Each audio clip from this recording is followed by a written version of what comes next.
जंगल का कटाव, नदियों पर बांध और भूस्खलन, इन तीन समस्याओं ने उत्तराखंड को 2013 में तहस-नहस कर दिया।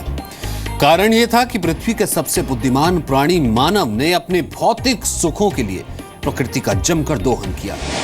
बिजली बनाने के लिए नदियों की धाराओं को रोककर बांध बनाया गया।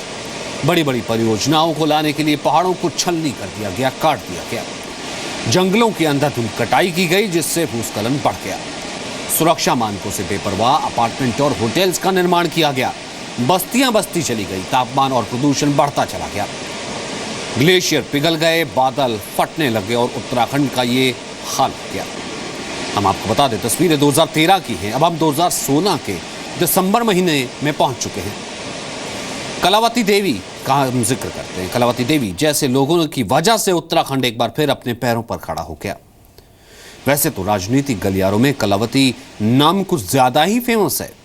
इस नाम का जिक्र संसद में भी हो चुका है, लेकिन ये कलावती चमोली जिले के एक छोटे से गांव की साधारण महिला है, जिन्होंने वो कर दिखाया जो शायद मुमकिन ही नहीं था। देखिए कलावती की ये पूरी कहानी।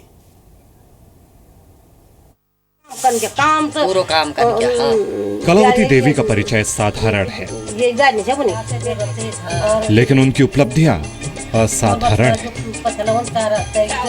चमोली के बाछेड़ गांव में कलावती देवी की रिहाइश है। शिक्षा नहीं मिली, स्कूल कभी नहीं जा पाए, लेकिन अपने गांव की खुशहाली के लिए कुछ भी कर गुजरने का कलावती में जज्बा था और उन्होंने अपने इसी जज्बे से बाछेड़ गांव की तस्वीर बदल दी। चमोली के बाछेड़ गांव की रहने वाली कलावती बचपन से उत्तराखंड के विकास के आड़े आ रही तीन समस्याओं को सुलझाने के लिए संघर्ष कर रही हैं और काफी हद तक सफल भी रही हैं। और ये तीनों समस्याएं हैं जंगल का कटाव, नदियों पर बांध और भूस्खलन। हमने सबसे त्याग करे पर्यावरण से, पेड़ लगाना, पेड़ बचाने से। उसमें मैंने ये सोची भगवान जी बहुत सहयोग करते हैं। कलावती देवी के संघर्ष का परिणाम गांव के हर घर में रोशनी बनकर दिखाई देता है। आज हर घर जगमगा रहा है। गांव के युवा शराब के नशे के गुलाम हो चुके थे। वो कलावती का ही संघर्ष था कि आज गांव में शराब के ठेके खत्म हो गए हैं। जंगल को बचाने के लिए जमीन आसमान एक कर दिया। कुछ हद तक सफलता भी मिली। कलावती की ये लड़ाई 1980 से शुरू हुई थी और आज भी जारी है। कलावती शादी करके जब बाछेड़ गांव आई थी, तब यहाँ न बिजली थी और न ही दूसरी जरूरी सुविधाएं। लेकिन कलावती की सीरत ने इस गांव की सूरत बदल कर रख दी।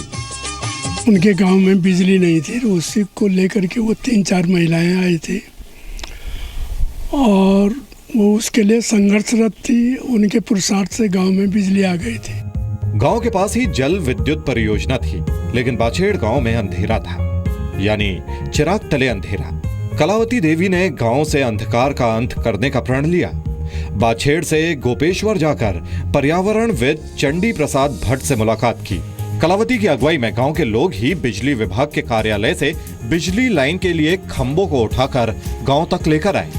मुश्किलें सामने जरूर आईं, लेकिन गांव जगमग हो गया।